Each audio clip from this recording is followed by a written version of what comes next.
राधे राधे। आप सभी को गुड मॉर्निंग, नमस्ते। आप सभी का हमारे चैनल पे स्वागत है। हम लोग गोविंद पांडे की बुक रीडिंग कर रहे थे और आदिकाल हमने कर लिया, भक्ति काल भी हम लगभग समाप्ति करने वाले हैं। मुझे लग रहा है कि 20वां या 21वां वीडियो होगा हमारा इस टॉपिक पे। आधा आधा घंटा हम डेली इसे पढ़ते हैं। तो कल हम लोग देखे थे सखी संप्रदाय देखे थे और अष्टछाप के कवियों को देखे थे। यही तो देखे थे हम कल, अष्टछाप के सभी कवि और सखी संप्रदाय। आज हम देखेंगे गौड़ीय संप्रदाय। क्या देखेंगे? गौड़ीय संप्रदाय। तो गौड़ीय संप्रदाय के प्रवर्तक कृष्ण चैतन्य महाप्रभु हैं। चैतन्य महाप्रभु का मूल नाम विश्वंभर मिश्र था। घर में इन्हें निमाई और गौर या गौरांग नाम से पुकारते थे। तो आपको ध्यान देना है कि जो चैतन्य महाप्रभु थे, इनका मूल नाम था विश्वंभर मिश्र, पर घर में इन्हें निमाई या गौरांग नाम से पुकारा जाता था।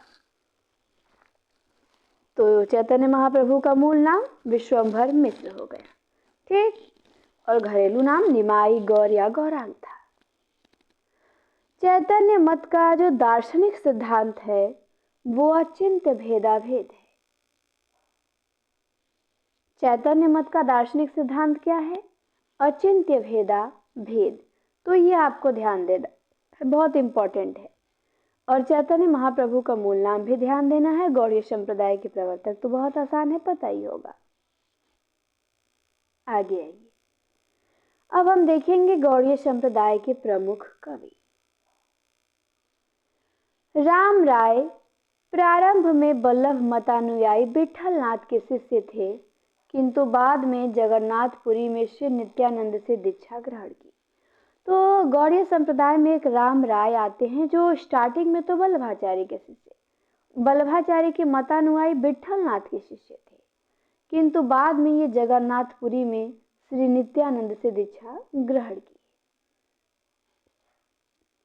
राम राय संस्कृत तथा ब्रज दोनों ही भाषा के पंडित थे। दोनों का ही इन्हें अच्छे से ज्ञान था, राम राय को, संस्कृत का भी और ब्रज का भी।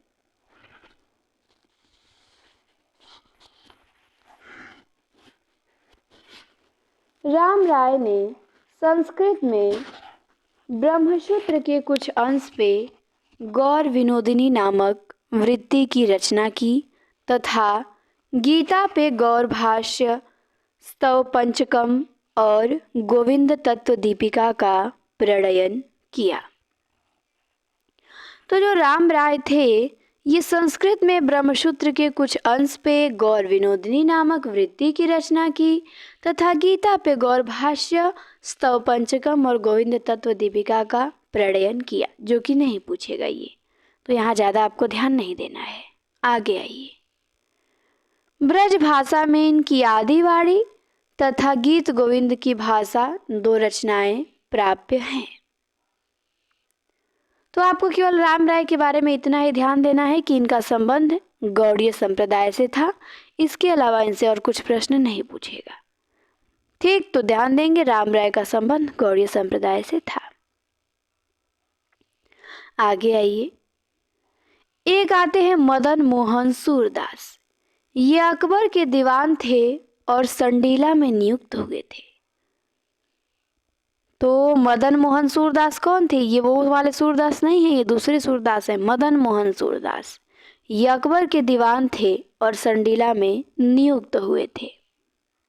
तो मदन मोहन सूरदास का भी संबंध गौड़ीय संप्रदाय से था। आगे देखिए, बाबा कृष्णदास ने इनके 105 पदों का सुहृदय बानी शीर्षक से संग्रह किया है। बाबा कृष्णदास ने इनके 105 पदों का सुहृदय बानी शीर्षक से संग्रह किया है। आगे दिखाता है गदाधर भट्ट, जो कि बहुत मोस्ट है, इनका पूछा भी गया है। इनका संबंध किस संप्रदाय से है? तो गौड़ीय संप्रदाय से। तो गदाधर भट्ट ब्रज भाषा के सुप्रसिद्ध कवि तथा भागवत के अद्वितीय वक्ता थे। गदाधर भट्ट रघुनाथ भट्ट के शिष्य थे। तो गदाधर भट्ट रघुनाथ भट्ट के शिष्य थे और ब्रज भाषा के सुप्रसिद्ध कवि थे तथा भागवत के अद्वितीय वक्ता थे। तो ये भी प्रश्न बनता है गदाधर भट्ट का संबंध किस संप्रदाय से है? चैतन्य संप्रदाय से। तो ध्यान देंगे, राम राय, सूरदास मदन मोहन और गदाधर भट्ट, ये सभी का संबंध है गौड़ीय संप्रदाय से। फिर आते हैं चंद्रगोपाल। चंद्रगोपाल राम राय के अनुज थे, छोटे भाई थे। इन्होंने संस्कृत तथा ब्रज दोनों भाषाओं में ग्रंथ लिखा जो निम्न है। तो चंद्रगोपाल कौन थे? राम राय के अनुज थे और इन्होंने संस्कृत में भी लिखा और ब्रज में भी लिखा, दोनों भाषाओं में रचनाएं लिखी।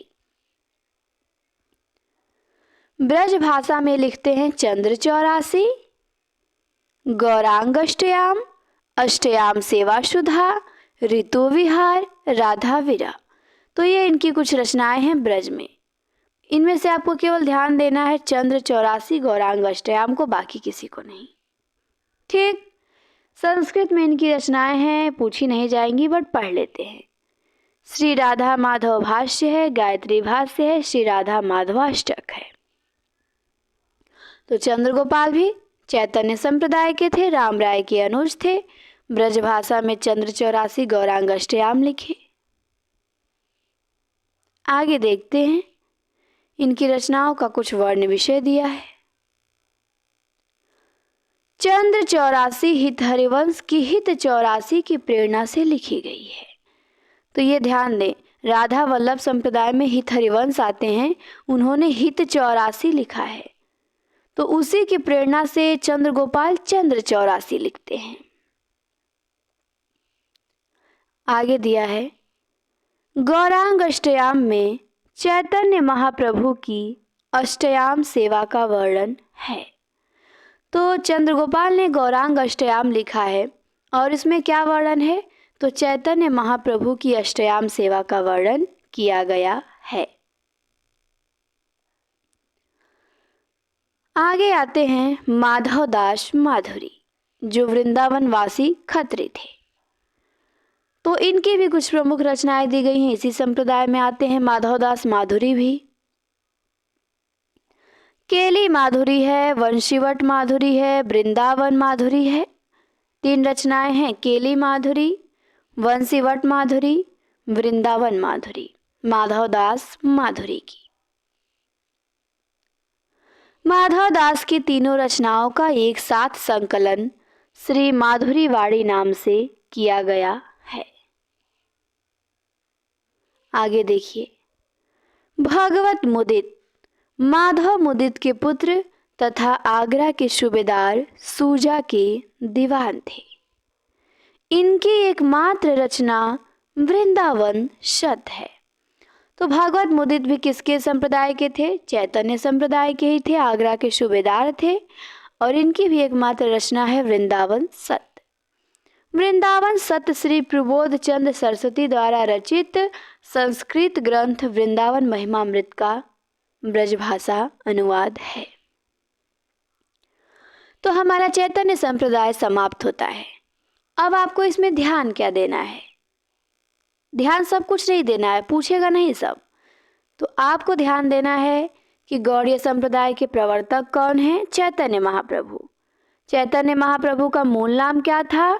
विश्वंभर मिश्र था। घर पे इन्हें निमाई गौरिया गौरांग नाम से पुकारते थे। चैतन्य मत का दार्शनिक सिद्धांत अचिंत्य भेदा भेद है।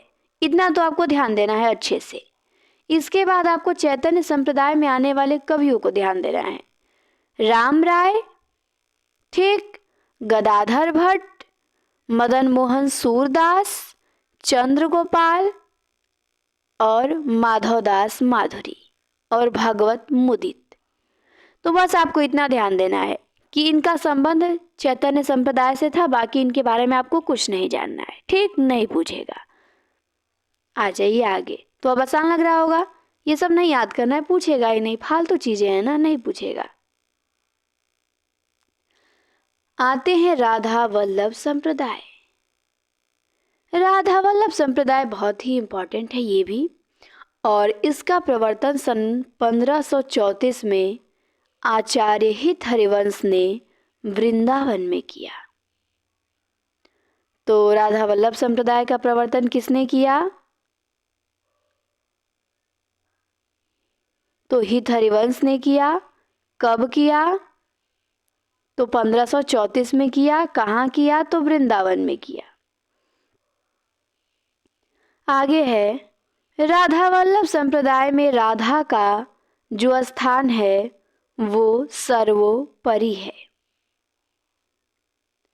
तथा इसमें तत्सुखी भाव को महत्व प्रदान किया गया है। तो ध्यान देंगे आप कि राधा वल्लभ संप्रदाय में राधा का महत्व क्या है? सर्वोपरि है, और इसमें तत्सुखी भाव को महत्व दिया गया है। आगे आइए, हित हरिवंश का संक्षिप्त जीवन वृत्त भी दिया है जो कि इम्पोर्टेंट है, तो इसे भी हम थोड़ा बहुत ध्यान देंगे। संक्षिप्त जीवन वृत्त हित हरिवंश का, ठीक।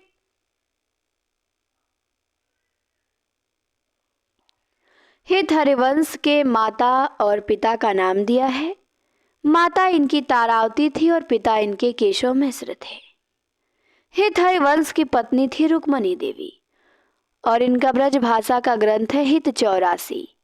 और भी 2 संस्कृत में रचनाएं हैं, राधा सुधा निधि है, यमुनाष्टक है। तो इन हित हरिवंश की रचनाएं महत्वपूर्ण हैं, ठीक।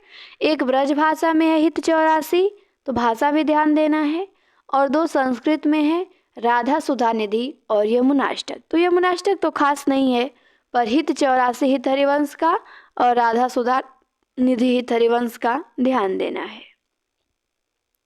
हित हरिवंश के पिता केशवदास मिश्र, माता तारावती और पत्नी रुक्मणी देवी। आगे देखिए, बहुत अच्छा लाइन दिया है कि हित हरिवंश अपनी रचना की मधुरता के कारण श्री कृष्ण की वंशी के अवतार कहे जाते हैं। सुदर्शन चक्र का अवतार निम्बारकाचार्य कहे जाते हैं, और कृष्ण की वंशी का अवतार हित हरिवंश कहे जाते हैं। तो ये आप ध्यान देंगे। आगे आइए, अब हम देखेंगे राधा वल्लभ संप्रदाय के प्रमुख कवि। तो इनको भी आपको ध्यान देना है। इस संप्रदाय के जो प्रमुख कवि हैं उनके बारे, उनकी रचनाओं को भी ध्यान देना है, क्योंकि ये थोड़ा अच्छे अच्छे कवि हैं। और ये भी ध्यान देना है कि इनका संबंध राधा वल्लभ संप्रदाय से था। तो सबसे पहले दिया है हरिराम व्यास। हरिराम व्यास ओरछा नरेश मधुकर शाह के राजगुरु हैं। हरिराम व्यास को वैष्णव भक्तों में विशाख सखी का अवतार माना जाता है। हरिराम व्यास की प्रमुख रचनाएं निम्नांकित हैं। 3 हैं, व्यासवाड़ी, रागमाला, नवरत्न और स्वधर्म पद्धति। तो हरिराम व्यास की 3 रचनाएं प्रमुख हैं, व्यासवाड़ी, रागमाला, नवरत्न और स्वधर्म पद्धति। हरिराम व्यास किसके राजगुरु थे? ओरछा नरेश मधुकर शाह के। आगे देखिए, तो इनकी 3 ही रचनाएं हैं जो ज्यादा खास नहीं है।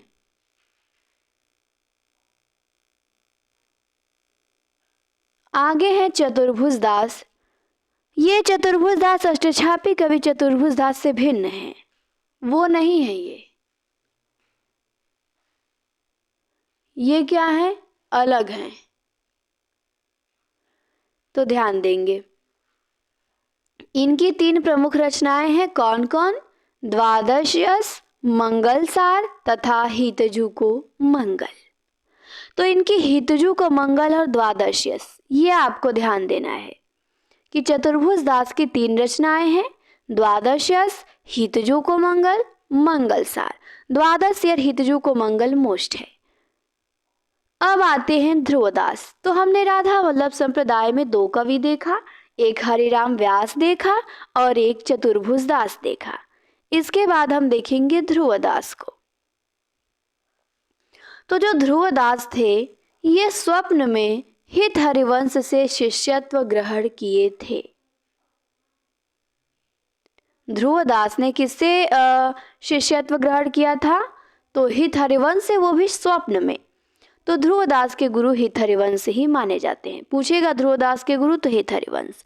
और ध्रुवदास से बहुत बार प्रश्न बन चुका है कि इनका संबंध किस संप्रदाय से है? तो राधा वल्लभ संप्रदाय से।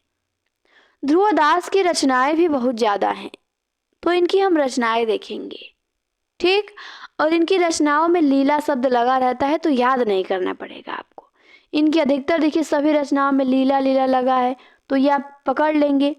लीला पूछेगा आप बता देंगे ध्रुवदास, और दो चार बार पढ़ लेंगे तो आपको खुद आइडिया हो जाएगा कि ध्रुवदास का ही है ये। तो देखिए ध्रुवदास का जीव दशा लीला है, वैदिक ज्ञान लीला, मन शिक्षा लीला, वृंदावन सत लीला, ठीक। जो इम्पोर्टेंट है केवल मैं वही पढ़ रही हूँ, सभी पढ़ने से फायदा क्या, बहुत ज़्यादा दिया है। तो जीव दशा लीला ध्यान देना है आपको। उसके बाद आपको ध्यान देना है भक्त नामावली लीला, ठीक। उसके बाद आपको ध्यान देना है नेह मंजरी लीला। उसके बाद फिर मन श्रृंगार लीला। उसके बाद ब्रज लीला ध्यान देना है, मान लीला, जुगल ध्यान लीला और दान लीला। तो देखिए सब रचनाएं इनकी लीला लीला लगी हुई हैं, लेकिन ध्यान आपको इतना ही देना है। और वैसे भी कोई भी पूछेगा तो आप सही कर लेंगे, लीला लगा ही रहेगा उसमें। तो मान लीला, दान लीला, ब्रज लीला, जुगल ध्यान लीला और भक्त नामावली लीला, जीव दशा लीला, ये सब इनकी महत्वपूर्ण रचनाएं हैं ध्रुवदास की, ठीक। आगे आइए। नेही नागरीदास ने वृंदावन में हित हरिवंश के पुत्र गोस्वामी वनचंद्र से दीक्षा ग्रहण की। तो बताया जा रहा है कि नेही नागरीदास का भी संबंध राधा वल्लभ संप्रदाय से था, यही यहाँ पे बताने की कोशिश की जा रही है। तो क्लियर हुआ? राधा वल्लभ संप्रदाय हमारा क्या हुआ? समाप्त हुआ। हमने देखा चैतन्य गौड़ीय संप्रदाय और फिर देखा राधा वल्लभ संप्रदाय। तो राधा वल्लभ संप्रदाय में कौन कौन आते हैं? हरिराम व्यास आते हैं, चतुर्भुज दास आते हैं और ध्रुवदास आते हैं और नेही नागरीदास। केवल 4 लोग ही आते हैं राधा वल्लभ संप्रदाय में।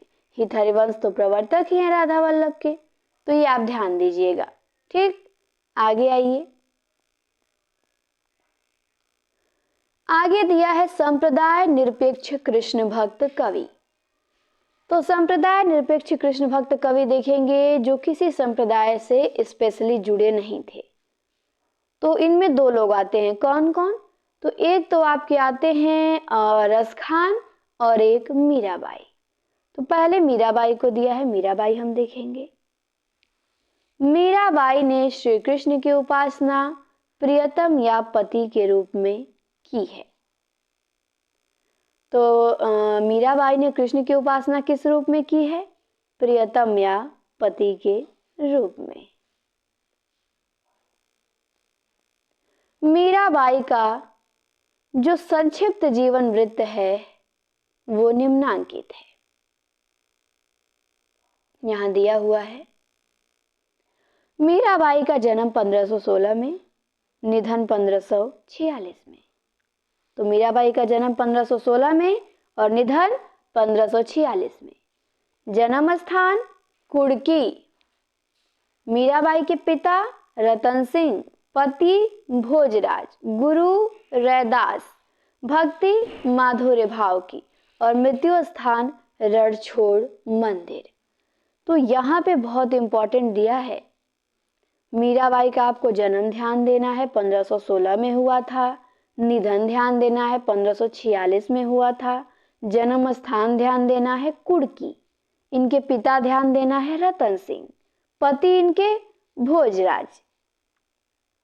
गुरु रैदास भक्ति माधुर्य भाव की थी और मृत्यु स्थान इनका था रणछोड़ मंदिर। तो यहां से कहीं से भी प्रश्न बन सकता है, आप इसे तैयार रखें। मीराबाई की जो भाषा है वो राजस्थानी मिश्रित ब्रज भाषा है। मीराबाई की भाषा क्या है? राजस्थानी मिश्रित ब्रज भाषा। मीराबाई की प्रमुख रचनाएं इस प्रकार हैं। 8 रचनाएं मीराबाई की यहाँ दिया गया है। कौन कौन सी? तो गीत गोविंद का टीका है, नरसी जी का मायरा है, राग सोरठा है, राग गोविंद है, मलार राग है, सत्यभामानुरूषणम है, मीरा की गरबी है, रुक्मणी मंगल है। तो मीरा की 8 प्रमुख रचनाएं कौन कौन सी? गीत गोविंद का टीका, नरसी जी का मायरा, राग सोरठा, राग गोविंद, मलार राग, सत्यभामानुरूषणम, मीरा की गरबी, रुक्मणी मंगल। तो आपको सबसे अधिक ध्यान देना है गीत गोविंद का टीका पे, नरसी जी का मायरा पे, राग सोरठा, राग गोविंद, मलार राग, सत्यभामानुरूषणम पे, और ध्यान देना है रुक्मणी मंगल मीराबाई ने भी लिखा है। मीरा की गरबी तो आपको पहचाने आ जाएगा, मीरा नाम दे ही दिया है इसमें। तो मीराबाई की सभी रचनाएं लगभग आपको ध्यान देनी है। आगे देखिए, मीराबाई के स्फुट पद मीराबाई की पदावली नाम से प्रकाशित हैं। तो मीराबाई के जो स्फुट पद है उनका संकलन मीराबाई की पदावली नाम से प्रकाशित हो चुका है। मीराबाई ने तुलसीदास को एक पत्र में लिखा था। क्या लिखा था? कि स्वस्त्री श्री तुलसी दूषण कुलभूषण हरन दुसाई, बारहि बार प्रणाम करूं अब हरहूं शोक समुदाय। तो स्वती श्री तुलसी कुलभूषण दूषण हरन गोसाई, बारहि बार प्रणाम करूं अब हरहूं शोक समुदाय। तो ये मीराबाई ने लिखा था तुलसीदास को एक पत्र। तो इसी के जवाब में तो विनय पत्रिका में तुलसीदास लिखते हैं कि जाके प्रिय न राम वैदेही। ठीक, तो ये मीराबाई का पद था। इसके बाद आते हैं हमारे रसखान। तो रसखान को भी हम देख लेते हैं। मीराबाई के बारे में इतना ही दिया है, आपको उनका जन्म, मृत्यु, माता पिता, भक्ति, गुरु और ये सब ध्यान देना है। ठीक, उनकी रचनाएं ध्यान देनी है, एक पंक्ति यहाँ दी गई है ये भी ध्यान देना है, और मीराबाई संप्रदाय निरपेक्ष में आती हैं ये भी ध्यान देना है। अब है रसखान, ये भी बड़े महत्वपूर्ण हैं। रसखान का मूल नाम सैयद इब्राहिम था। इनका जन्म अनुमानतः दिल्ली में सन 1533 में तथा निधन 1618 में हुआ था। तो रसखान का मूल नाम सैयद इब्राहिम। इनका जन्म कब हुआ था? 1533 में दिल्ली में। सवैया छंद में कृष्ण लीला का गान करने वाले प्रथम कवि रसखान हैं। रसखान पहले ऐसे कवि हुए जो कृष्ण का गान सवैया छंद में किए। तो ये ध्यान देना है आपको। आगे आइए, आचार्य रामचंद्र शुक्ल ने लिखा है। क्या लिखा है इनके बारे में, रसखान के बारे में? कि और कृष्ण भक्तों के समान इन्होंने गीति काव्य का आश्रय न लेकर कवित्व सवैयों में अपने सच्चे प्रेम की व्यंजना की है। तो ये शुक्ल जी का कथन है, रसखान के लिए ध्यान देंगे। रसखान की कुछ मुख्य रचनाएं हैं, 4 रचनाएं दी गई हैं। जैसे पहली सुजान रसखान है। सुजान रसखान में 181 सवैया हैं, 17 कवित्त हैं, 12 दोहा हैं, 4 सोरठा हैं, मतलब कुल 214 छंद हैं। तो सुजान रसखान में कुल 214 छंद। प्रेम वाटिका है, इसमें 1614 ईस्वी के आसपास लिखा गया, और 53 दोहों की लघु काव्य कृति है। प्रेम वाटिका क्या है? इनकी लघु काव्य कृति है। कितने दोहे हैं इसमें? 53 दोहे हैं केवल। दान लीला है, 11 छंदों का खंड काव्य। अष्टयाम है, कृष्ण की दिनचर्या का इसमें वर्णन है। तो रसखान की 4 रचनाएं, सुजान रसखान, प्रेम वाटिका, दान लीला, अष्टयाम। अष्टयाम कई लोगों ने लिखा है, नाभादास ने, देव ने, रसखान ने भी लिखा है। ठीक। भारतेंदु हरिश्चंद्र ने रसखान के बारे में लिखा है। क्या लिखा है? इन मुसलमान हरिजनन पे केतिन हिंदू वारिये। तो पूछता है प्रश्न कि रसखान की प्रशंसा में यह पंक्ति किसने कहा था? तो भारतेंदु ने कहा था। या ऐसे भी प्रश्न बनता है कि भारतेंदु ने इस पंक्ति में किसकी प्रशंसा की है? तो रसखान की है कि इस मुसलमान हरिजनन पे केतिन हिंदू वारिये। तो हमारे रसखान भी इस प्रकार से समाप्त हुए। हमने मीराबाई देखा, रसखान देखा, सखी संप्रदाय देखा, गौड़िया संप्रदाय देखा, राधा वल्लभ संप्रदाय देखा। ठीक। इसके बाद अब आती हैं कृष्ण काव्य शाखा की प्रमुख पंक्तियां। हमारा कृष्ण काव्य क्या हो चुका? समाप्त हो चुका, इतना ही था। इसके बाद प्रमुख पंक्तियां आती हैं। पंक्तियां हम देखेंगे, उनको समाप्त करेंगे। उसके बाद पंक्तियां भी बहुत हैं। ठीक, बहुत ज़्यादा पंक्तियां हैं, तो उनको देखेंगे, फिर भी एक ही क्लास में हम लोग समाप्त कर लेंगे। उसके बाद भक्ति काल की अन्य काव्य प्रवृत्तियां एवं कवि हैं, उनको देखेंगे। ठीक, तो एक दिन उनको देखने में लगेगा। मतलब मुझे लग रहा है कि और 3 क्लासें होंगी, 3 या 2 मान लीजिए, और 2 क्लासें होंगी और हमारा भक्ति काल समाप्त हो जाएगा, रीति काल पे आ जाएंगे। एक दिन पंक्ति देख लेंगे, एक दिन अन्य वाला देख लेंगे, प्रवृत्ति, तो समाप्त हो जाएगा। तो हम लोग भक्ति काल समाप्त करके रीति काल पे आ जाएंगे। तो चलिए, जितना आज पढ़े उम्मीद करती हूँ आपको समझ आया होगा। पीछे की क्लास यदि आप ना देखे होंगे, 19-20 क्लासें हो चुकी हैं, तो प्लेलिस्ट बना दी गई है सभी का, आप जाके देख सकते हैं प्लेलिस्ट से, पीछे की भी सारी और आगे का कंटिन्यू हमारे साथ डेली जुड़ा करें और देखा करें। ठीक, पेपर से पहले पूरा बुक हमारा ये कंप्लीट हो जाएगा। पेपर से पहले मार्च तक तो आराम से कंप्लीट हो जाएगा ये, अभी हमारे पास समय है, तो आप लोग अच्छे से पढ़ सकते हैं। क्लास कैसी लगी आप सब कमेंट में बताएंगे, लाइक कीजिए और सभी साथियों के यहाँ शेयर करें। पहली बार हमारे साथ जुड़े हों तो सब्सक्राइब करें। धन्यवाद क्लास देखने के लिए आप सभी को।